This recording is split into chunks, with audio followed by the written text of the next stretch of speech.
Team Underground in the house, what's going on? Zach Evnesh here, coming to you from the house. So I want to address a couple things with you guys that are going to improve your performance, and they're things that we've talked to you guys about before, and you have to do it. So I want to address, number one is, how do you guys, how can you still perform at your best when you're training so much? A lot of you, specifically the wrestlers, you train with us twice a week. There's certainly a couple of you that come in for extras and you train 3, 4, 5 days a week. Very impressive, awesome. We love that. Then you go and you wrestle, be it at a club, wrestling tournaments, some sort of competitive environment you go to, but you don't support your training the right way, and we could see it a mile away. You see, at your age, 15, 16, 17, you guys should be growing like weeds, meaning you should be able to look at a weight, and that in itself should be making you strong. Why? Because your hormones are primed. You guys are ready to just pack on the muscle and the strength. That's number one. Number two, your body should be able to handle more food the way or in a different way than somebody who's adult. Look at that crazy kid right there. That's my boy right there. So adults that are in their mid-20s, they can't eat the way you guys do. They're not expending as much energy as you do. You high school athletes that are in your teens training hard, if you want to train hard, remember this: you must rest hard, recover hard.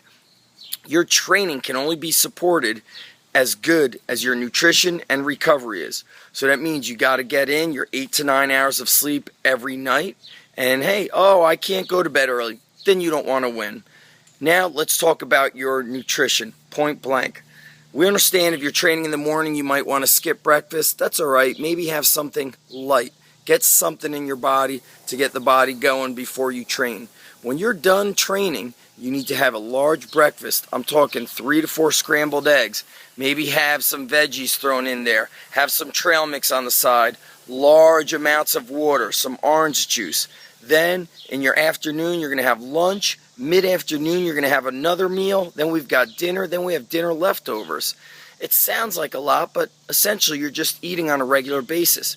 When we hear you guys telling us that you didn't eat breakfast, you didn't eat all day, minus a couple crackers, what I hear is blah, blah, blah, blah, blah. I don't want to win. I'm going to eat like a bird.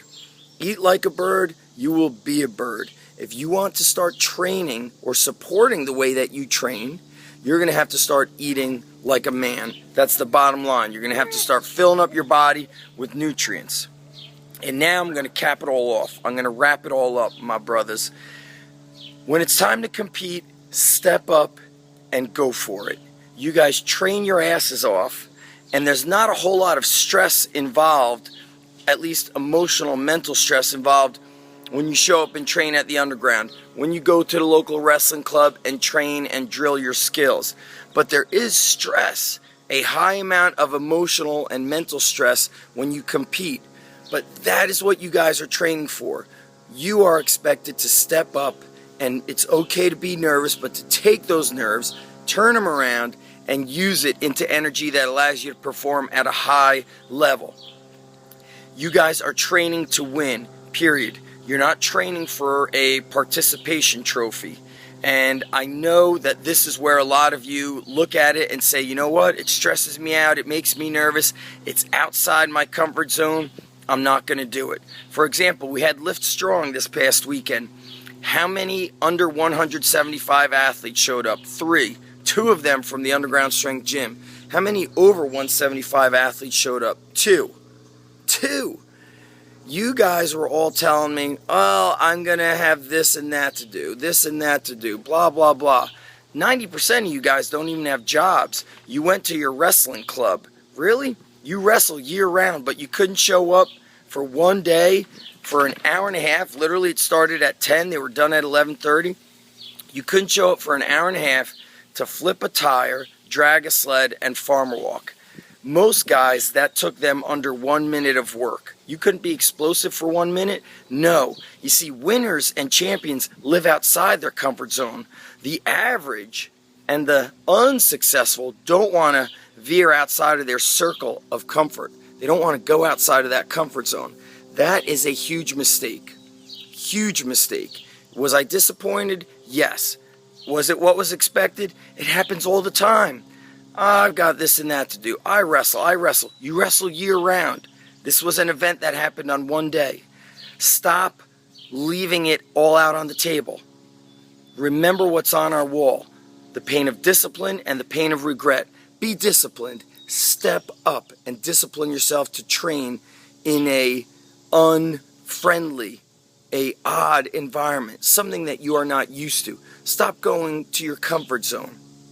I asked some of you, hey, are you competing in this weekly Long Branch duels? Are you competing in Old Bridge? No, I went to the local club. Really? You went to the local wrestling club? That's where you guys are all the time. Get out of the comfort zone. Matt LeBlanc showed up, drove 5 hours from Massachusetts to New Jersey, left at 5 in the morning, competed. He was the lightest competitor at 175 pounds, yet he smashed that 600-pound tire. With the 190-pound farmer walks, he was running with the 190-pound farmer handles. And he said to me, he goes, you know what? He goes, champions live outside their comfort zone. So I want you guys to really be thinking about that. Enter the things and do the things that make you a little bit nervous. You guys are training to compete. You're not training to avoid the competition. If you're going to train hard, you guys got to start stepping up the recovery and the nutrition. If you're training hard and not reaping the rewards, you are under-recovered and undernourished. And if you're not winning, it's because when it's time to get after it and step up, you're caving in. Turn that fear, turn that nervous energy around, use it to your advantage. Nobody's training smarter and harder than you, but there are certainly those that are more confident than you and are willing to put it out more on the line than you are, and that's where you're going wrong. And of course, feeding. You guys should be able to eat scrambled eggs, steak, hamburger patties, chicken, 1 salad a day, tons of milk. I mean, you guys should be feeding your body that stuff. You shouldn't be starving yourself. Be smart. You guys are capable of greatness. Now you have to step up and do it. That's the difference. We love you at Underground. We'll see you later.